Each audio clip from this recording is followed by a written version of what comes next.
malinaw naman kasi ang pangingialam ng Malacanang dito eh. Wag na tayong maglokohan. Unang-una, ang presidente mismo, kailangan ba niya magsalita tungkol dito sa impeachment? Na magsasabi pa siya na kung ako yan miski na sabihin ng mga abogado ko pupunta at pupunta ako diyan. That is not that is irrelevant for him because hindi siya dapat makialam diyan eh. Pati itong spokesperson niya kanina naman si Auntie Claire na kung siya raw abogado ng depensa hihikayatin niya si Vice President Inday Sara. Sino ba naman kukuha sa kanyang abogado to begin with, no?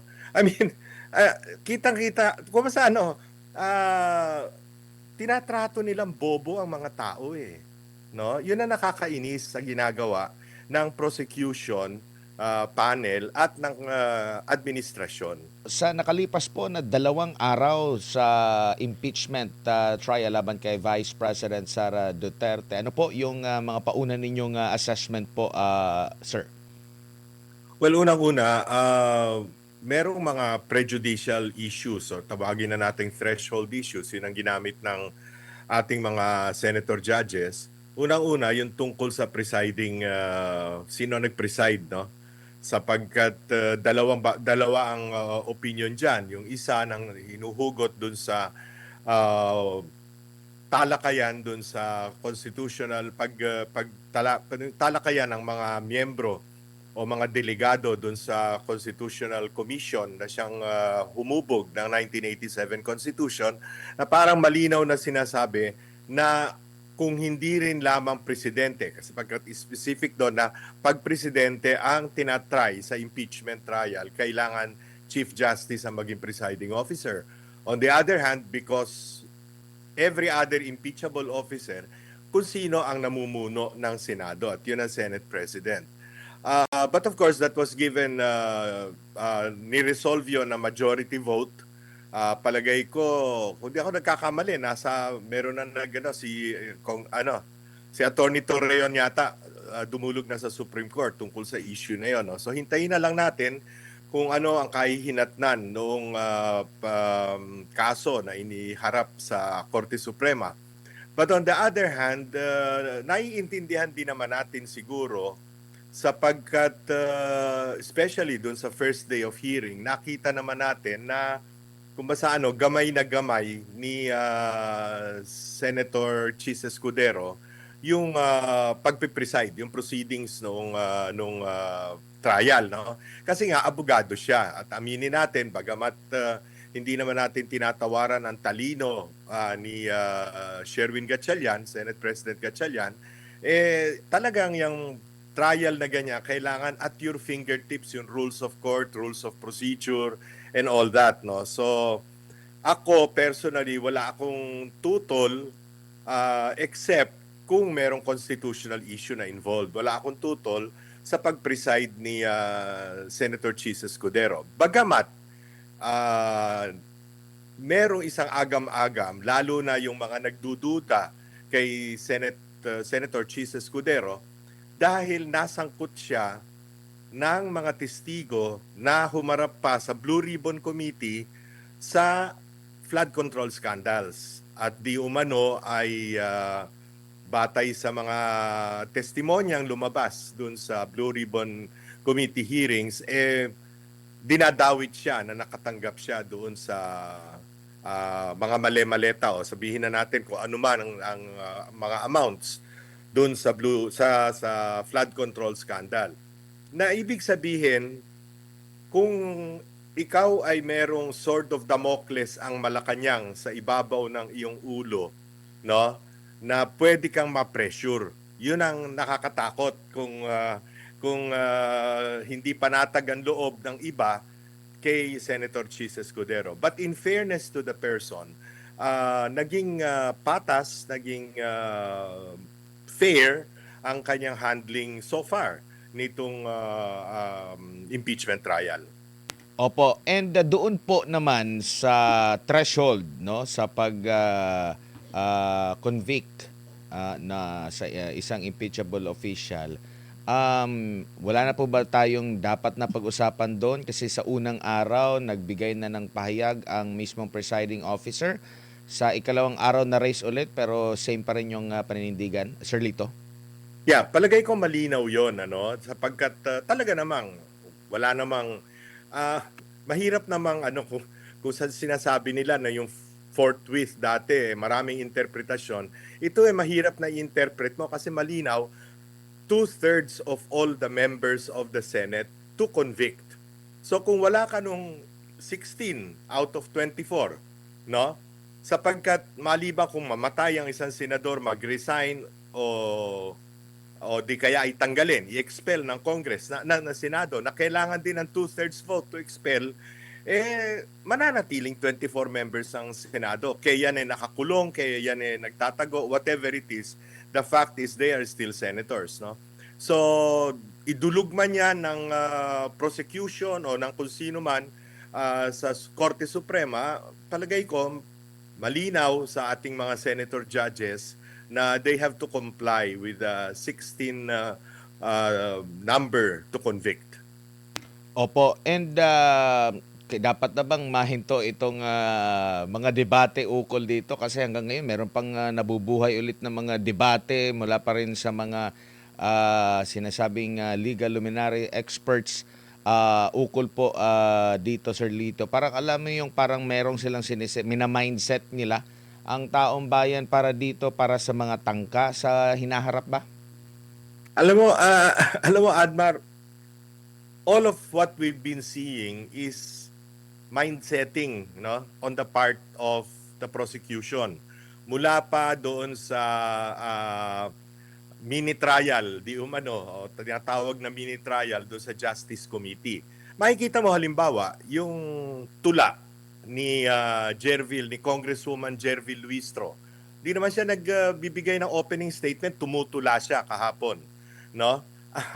Na para bang hindi niya ina-address yung mga senator judges. Ang ina-address niya yung gallery, wika nga, she was speaking to the gallery. And in this case, the gallery was not the 200 people inside the Senate session hall, but the people who were watching on television, in their cell phones, lahat-lahat ng nakikinig sa radyo, sa teleradyo, yun ang kanyang ina-address. So lahat yan propaganda. Pati yung pagsuot ng pula nga, sabi ng isang kaibigan ko, bloodbath red ang suot ni Congresswoman Luistro, no?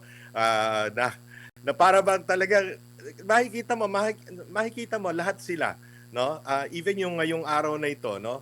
Parang ang ina-address nila yung gusto nilang kunin na siraan si Vice President Inday Sara without bothering about no the niceties of a trial, no, dahil ang laban nila rito, kung hindi rin nila mako-convict, sisiraan nila na sisiraan, no, kaya yun ang kanilang punto de vista as compared to yung abogado, yung lead lawyer, si attorney Sheila ba yon, Season, no, na nakita nating very straightforward, very businesslike, no? Para siyang nasa korte at pinasok niya isa-isa yung mga gusto niyang ilantad sa senator judges at from the senator judges to the public. Very businesslike, no? Dapat ganun eh. Ang kaso nga, ang intensyon ng kabila ay propaganda more than anything else. Opo, at ito rin yung tila kapansin-pansin at nag-o-object dito yung sa panig ng depensa kasi may mga laging mga opening statement bago pa man ang pagpe-present, meron agad na mga parang alam niyo yung meron pang mga komento, dagdag, Sir Lito. Tama, yung kanina, yung kay Congressman Lawrence Defensor ng Iloilo, no? Kailangan pa ba ng pasakalye? Tatawagin mo lang yung witness at tatanungin mo kung ano yung kanyang kaalaman tungkol sa kaso. Bakit kailangan pang pati yung sa Tacloban na barilan, pati yung kung ano-anong, you know, you can see na talagang they're trying to condemn, no, the Vice President in the public mind, no? Because one, baka natatakot sila hindi nila kayang makuha yung 16 na number of votes to convict. Or pangalawa, kung ganun, magpakaganon man, ang kanilang other option siraan ng siraan si Vice President Inday Sara in the hope na bumaba ang kanyang popularity o pagtanggap sa kanya ng taong bayan, ang simpatya ng taong bayan sa kanya para sa darating na halalan naman sa 2028. Opo, doon naman po sa pa-play ng buong video o di kaya yung spliced video o yung part lang ng video, ano naman po ang basa nyo po dito, Sir Lito? Alam mo kasi, Admar, halos lahat naman tayo napanood na natin, no? Nung yung video nung nagalit si Vice President Sara Duterte do sa ginawa sa kanyang Chief of Staff na si Zulaika Lopez, no? Nakita rin natin na yung mga meron talaga siya mga patutsada na parang naiinis siya kay Pangulong Bongbong Marcos, na yun naman ay mga natural na expression sa isang taong galit, sa isang taong nagkikimkim ng sama ng loob dahil she was betrayed, no? Kung basta she was treacherously betrayed, no? So, yung paghingi ng buong 2 hour and ano ba yun? 2 hour and 18 minutes ba yun na ay ang punto de vista ng defense na nakikita ko ay para ipakita nga yung konteksto. Bakit siya nakapagsalita ng ganoon? Ano yung mga circumstances prior to the event do sa kanyang 2 minute and 8 seconds na pinakitang bugso ng damdamin, sabihin na natin, no? Ano yung naka-trigger, wika nga, nitong ganitong ano. Kaya yung sinasabi nung kanilang abogado ng defense, si Attorney Narvasa, na para to put in context, no, the 2 minute and 8 second part of that whole video. Opo, sa tingin nyo po, maipi-play din ito along the way, mas magiging productive ba, lalo na sa side din ng depensa? Kasi ang punto nga nila, sabi nyo nga po, is malaman yung konteksto ukol nga po dito sa kung bakit nabanggit, bakit nabigkas yun ng Pangalawang Pangulo. Well, tingnan natin, sabi nila kanina, sa kanilang pag-cross-examine, hihingi nila yung buong 2-hour episode, no?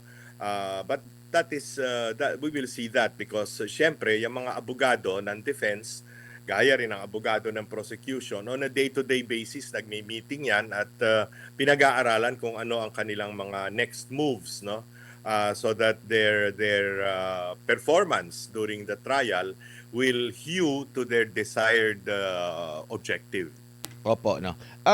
Dito naman po sa mga pag-object ng depensa, no, ng abogado po ng depensa, ano naman po masasabi nyo po? Kasi naging sentro din ito ng debate sa online, na hindi makausad-usad yung mga tanong na sabi naman ng mga netizen na bakit parang ini-emphasize yung pagpatay, pag nagbigkas na pagpatay, yung parang ganun, parte ba yun ng strategiya din, pero laging nang nag-o-object ito bawat salita ng prosekusyon. Ano po ang basa nyo po rito, Sir Lito? Yun na nga yung tinutumbok natin, Admar, na talagang ang on the part of the prosecution, they just want to condition the minds of the public. Na parang wala silang respeto actually dun sa 24 na senator, 20 lang yata sila kanina, na senator judges. Parang akala nila kaya nilang dalhin, no, i-condition din yung minds ng senator judges. Karamihan naman dyan may ulo, may utak, at karamihan ang mga iba dyan dumaan na sa 2 o isang impeachment trial nung in the past, no? So yung mga ganyan, par for the course yan lahat ng mga abogado talagang bubusisiin ang bawat dokumento, bawat papel, no? Importante yan kasi kung masalisihan ka ng isang fake na papel dun sa mga annexes, at pagkatapos yun na naging Achilles heel mo, wika nga, no? madadali ka ng hindi mo. Kaya kailangan talaga masusi ang pag-aaral sa mga dokumento na hinaharap, no, sa trial na ito. Maging yung mga gawi ng depensa pinupuna din ng prosekusyon, like halimbawa wala namang kumbaga hindi naman wala namang sinasabi yung sa presiding officer, pero nagko-komento siya na uy nagwo-walk out, parang nagwo-walk out yung si lead counsel ng kabila. Pero tinatanggi naman ito ng depensa yung mga ganun. Pati Yun na yon nga. parte ng mga estratehiya nila para magkaroon ng naratibo sila na maiset na Sir Lito. Oh, precisely. Can you imagine sitting in a trial for 4 hours straight? Di syempre, gusto mo rin naman mag-toilet break. Pati yun, pinalaki pa nung abogado, yung sino ba yung abogado nila? Ligutan, no? Attorney Ligutan, no? Ay, yung kita mong nitpicking, tingnan mo na lang yung ginawa nitong si Attorney Lorna Capunan, no? Na dahil daw si Vice President Inday Sara ay nagpunta sa Senado, nag-manifest siya doon sa mga senator judges through the presiding officer na si Senator Chis Escudero para lamang sabihin na balak nila, dahil total nagpunta naman daw sa Senado pero hindi humarap sa trial kanina, balak daw nila na tawagin siya as a hostile witness. I see, that is pure grandstanding. Why am I saying that?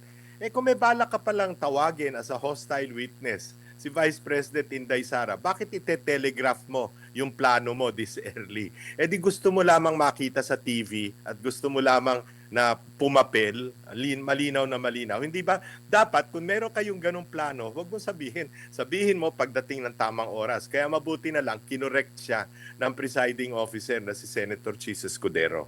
No? Kita mo, lahat na lang ng kanilang kilos, kung talagang titingnan mo, nakatuon lamang dun sa conditionin ang mind ng public.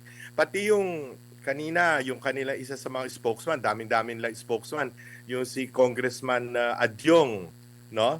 Zia Alonto Adyong. Nag-go-gloat at sinasabi panalo sila dahil ang dami daw ng mga objections ng depensa na na hindi sinustain ni makikita mo wala ang liit na bagay. We're talking of a trial that will last for probably 92 days or even more, no? Pagkatapos para nagba-basketball na pumuntos ka ng isa o cheer ka na ng cheer, first quarter pa lamang naman, di ba? Yun ang halatang-halata sa kanila. Everything has been conditioning lang yan. Everything is intended only to demolish the Vice President's acceptance by the public. Mm. Sir, si Almar po ito. Ano po yung Yes, Almar. Ano po masasabi niyo, sir, doon sa performance ng presiding judge kay Senator Judge Chis Escudero? Kasi kanina may na-interview ng SMNI si Attorney Panelo at pinalagan niya yung tila pagbibigay ng chance sa prosekusyon na magbigay pa ng opening statement, yung nabanggit nyo kanina na parang nagtutula at parang hinihikayat pa or ini-encourage pa yung mga taong bayan na parang pumanig sa kanila, imbis na dapat maglatag na agad ng ebidensya at ipakilala yung witness. At sinabi ni Attorney Panelo, naging trial by propaganda na po yung nangyari kanina, sir. Well, tama si Attorney Sal Panelo dun sa kanyang obserbasyon na yon. Pagkat malinaw na malinaw, propaganda lang yung habol ni Congressman Defensor. Kaya lang, in a trial like this, pagbigyan na natin, kuminsan, hayaan mo na silang pumuntos ng konti. Dahil, ano lang naman yan, pinagbigyan na lamang siguro. No? But yun na nga, all throughout this trial, bawat desisyon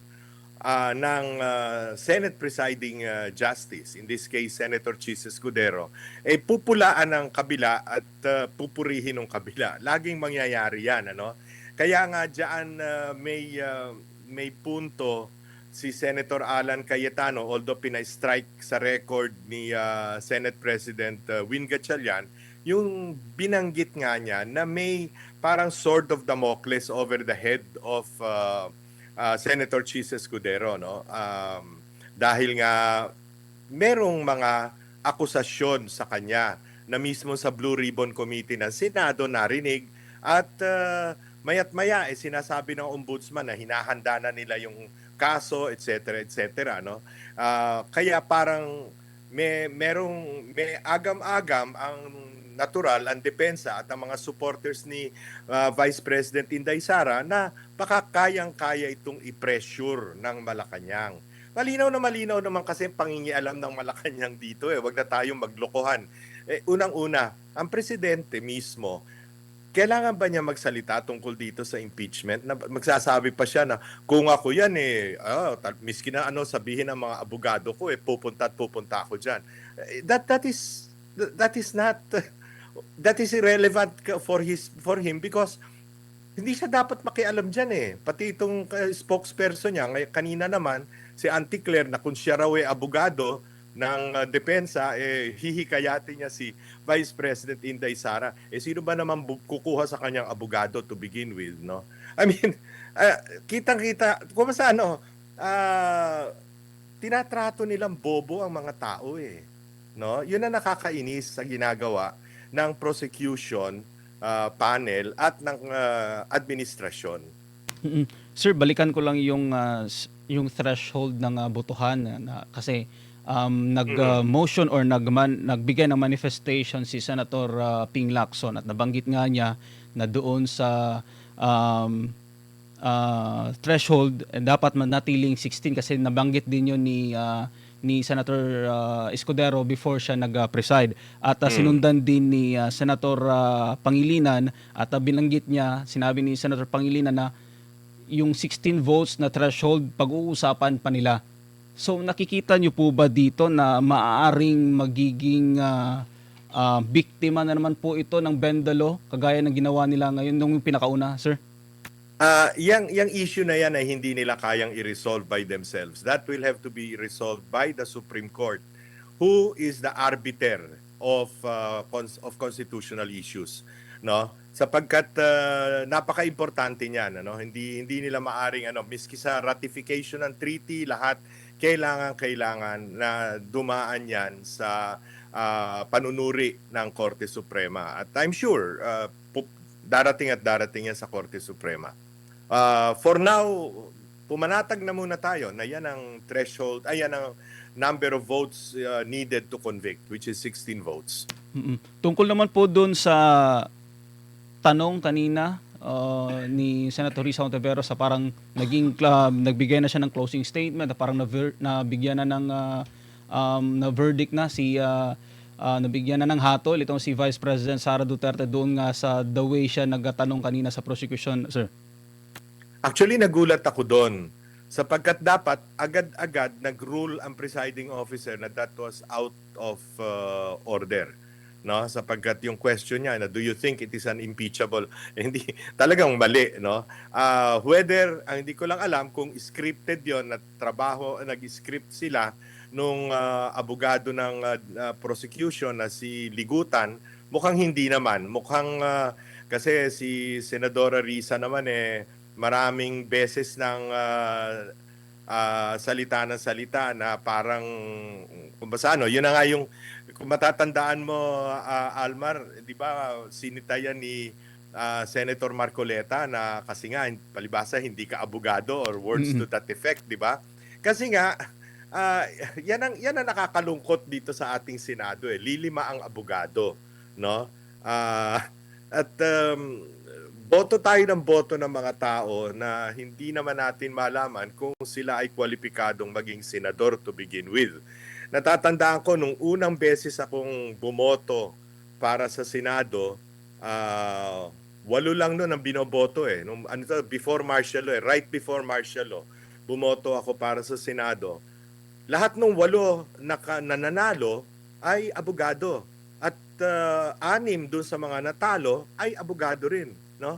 So makikita mo yung diferensya nung quality ng mga hinahalal nating senador nung araw, no, na matino pa ang ating saligang batas kaysa sa ngayon na pure popularity, pure celebrity status ang siyang namamayani pa sa pagpili ng taong bayan.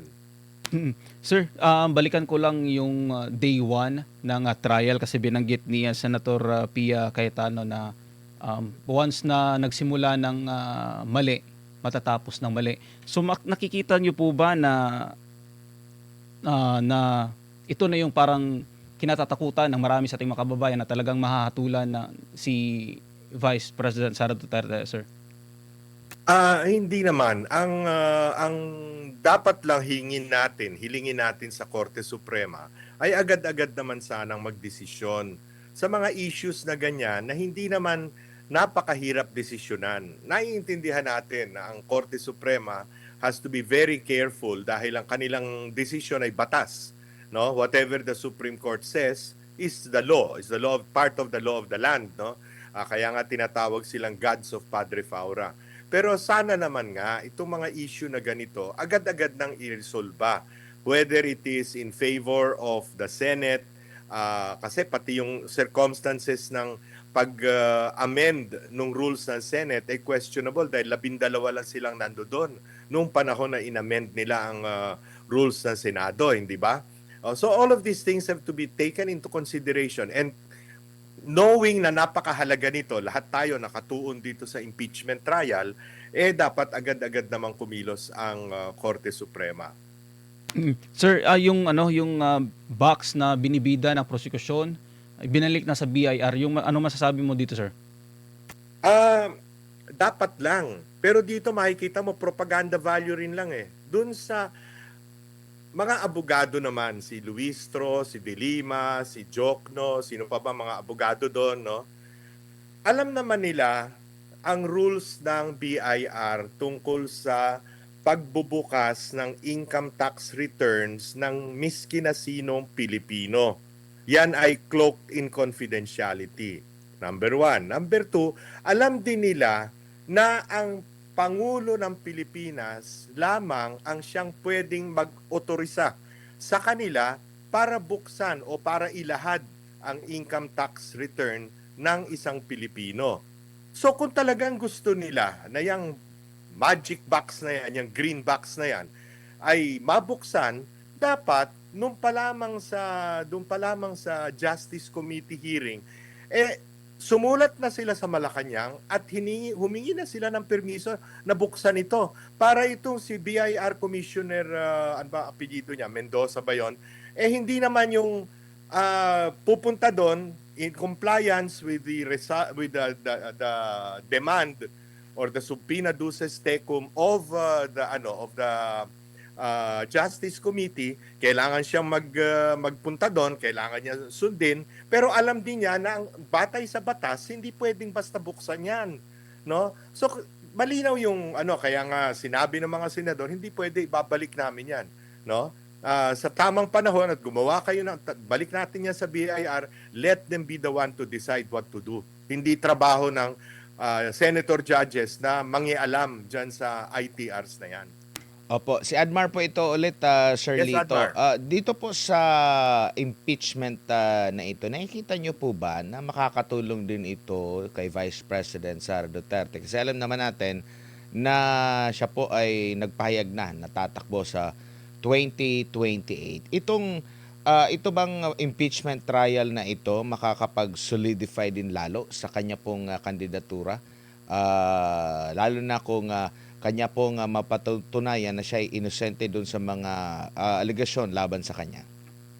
Well, as a political analyst, Admar, napakalinaw sa akin na sa isang kumakandidato para sa panguluhan ng isang bansa, napaka-importante na makuha mo ang simpatya ng taong bayan, ng botante. At dito, Kanya nga maganda yung kanyang ginawa kaninang umaga. Actually, bilib na bilib ako doon sa ginawa niya. Kaninang tanghali pala, yung pumunta siya saglit sa Senado at kinote lang si William Ernest Henley doon sa poem na Invictus, yung pinapamemorya sa atin nung tayo'y high school, na under the bludgeonings of chance, my head is bloody but unbowed. Yun lang basically, pinaraphrase lang niya yun, no? Sapagkat alam niya ang intensyon lang talaga dito ay pukpukin siya ng pukpukin, banatan siya ng banatan, kaya sinabi niya, miski na duguan na ako, sa ending nga nung Invictus poem na yun ano sinabi doon? I am the master of my fate, I am the captain of my soul. It is a sign na una, naniniwala siya sa kanyang pagka-inosente sa mga paratang na ito. Pangalawa, na hindi siya susuko. Ayan ang mga, kaya tama-tama yon from a political standpoint, a political strategy standpoint, as well as from a communications standpoint, napakaganda nung ginawa ni Vice President Inday Sara na yon. Pero ang sa panig naman ng prosekusyon, parang nakikita nila na, uy, makaka-justify ito lalo doon sa aming claim na talagang marahas itong pangalawang Pangulo, Sir Lito. Sino bang congressman na nagsabi nun? Baka dapat basahin lang niya yung poem na Invictus, no? Para maintindihan niya kung ano yun. Baka hindi niya napag-aralan yun nung siya ay high school, no? Alam mo, yun ang problema Maraming tingnan mo na lang.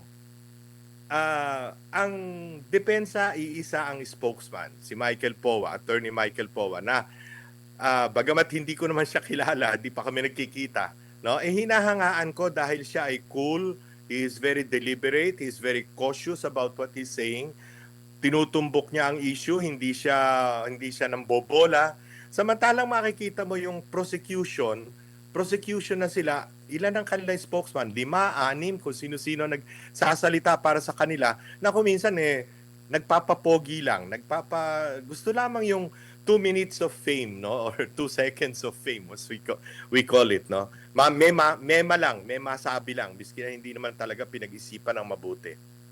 Opo, doon po naman sa nabanggit na unbothered, no, na hinugot niya mula sa Invictus, Sir Lito, doon sa aura niya kanina, tumutugma ba, Sir Lito?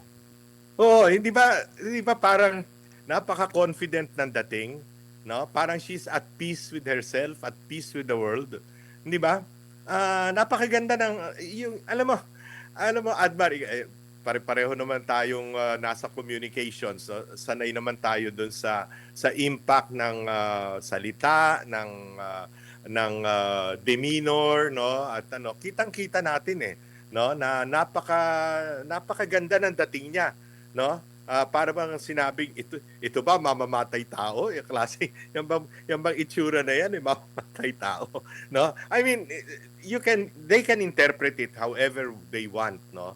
But at the end of the day, makikita ng taong bayan na kampante siya, no? Confident siya sa trial na ito. Opo, and nakikita nyo rin ba na mapapadalas or parte lang din yon ng pagpapaboost sa moral ng depensa din? Alam niyo naman po, or tingin nyo hindi na rin nakantabay yung sa part ng depensa o prosecution sa mga pinag-uusapan sa mundo ng social media po, Sir Lito? Alam mo, ang explanation ni Michael Powa, si Vice President Inday Sara, talagang ganon na ayaw niyang gagambalain pa kayo. Kung gusto niya i-meeting yung kanyang defense team, siya ang pumunta imbis na papuntahin sila sa isang lugar. I have a personal experience with that, Admar. No? Mabuting mabanggit natin dito. Nung ako ay administrator ng National Food Authority, pumunta ako sa Davao. Mayor siya ng Davao nung panahon na yon. Pumunta ako sa Davao para mag-inspeksyon. As is natural, as is customary, pag ikaw ay appointed official, pupunta ka sa syudad ng isang elective official, magko-courtesy call ka, hindi ba? Natural yun na, part of our political culture. So humingi ako sa kanya ng meeting, pupunta ako sa City Hall. Alam mo ang ginawa ni Vice President, Mayor Inday Sara noon? Kasi daw may sakit yung kanyang panganay, pipilitin niya, medyo abala siya noon. Alam mo, siya ang nagpunta sa hotel ko. Siya ang nagpunta at doon kami nag-meeting sa lounge ng hotel. Imbis na ako ang papuntahin doon sa kanyang tanggapan, siya ang pumunta. Ako naman appointed official lang, siya elected official. No? Kita mo, ako naniniwala ako doon sa sinabi ni Michael Powa na dahil 2:00 nga mag-uumpisa na yung trial, kaya maaga pa nandoon na sila sa Senado at siya ang pumunta sa Senado para sila makausap. At kaya rin ayaw niya magsalita dahil ang pakay lang niya ay makausap yung kanyang defense panel. Opo. Tsaka yung mga statement din po, no, parang halimbawa pinupunan nila yung naging statement ni Vice President Sara Duterte na hinugod doon nga sa Invictus. Tapos sila lang yung nagbuboost sa kanilang moral din sa panig ng prosecution. Nabanggit mga kanina na panay puri sa kanilang naging performance. Panalo daw yung taong bayan, wagi daw yung taong bayan dun sa first day. Narinig na naman natin na nabanggit mga kanina na nagsabi nga na parang maganda kasi panay yung objection na overrule. Yun yung naging batayan. So kasama ito lahat sa mga pang-optics lamang po, Sir Lito. All of this is optics, no? Tawag ko nga dyan sa ginagawa nila, whistling in the dark, no? Palibasa alam nila matatalo sila, pinapalakas na lang nila ang loob nila at binobola na lang nila ang taong bayan. Isama na natin yung AVP.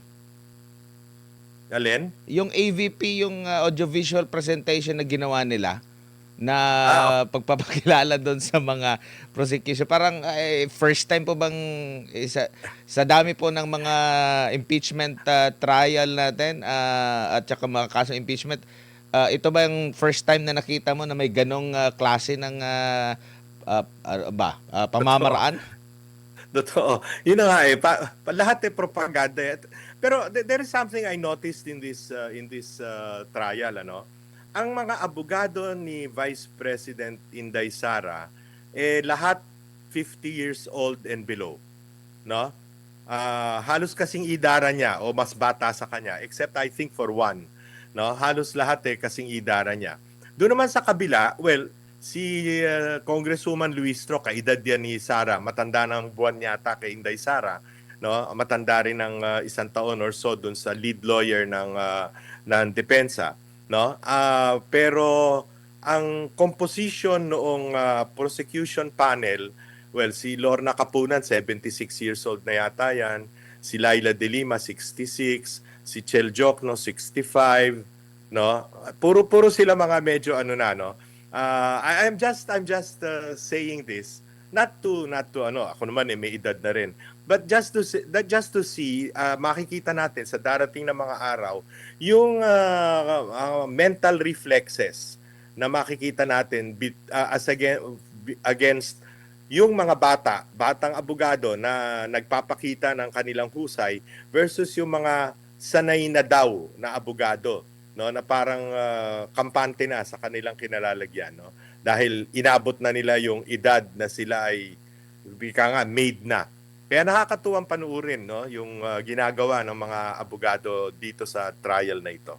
Huli na lang po, Sir Lito, maliban doon sa mga argumento na magkabilang panig, pati yung pasintabi na sa mga yung iba nababasa ko sa mga comment section po, Sir Lito, na imbis na makinig siya yung kahapon sa opening statement noong sa prosecution panel, doon sila sa medyo laway na natutok, na distract, tapos kanina na naman doon sa pasintabi sa sipon, yung mga ganito po. So kailangan talaga na paghaharap ka kasi ang daming telenovela manonood. Ka. Opo. Telenovela nga yan, Admar, no?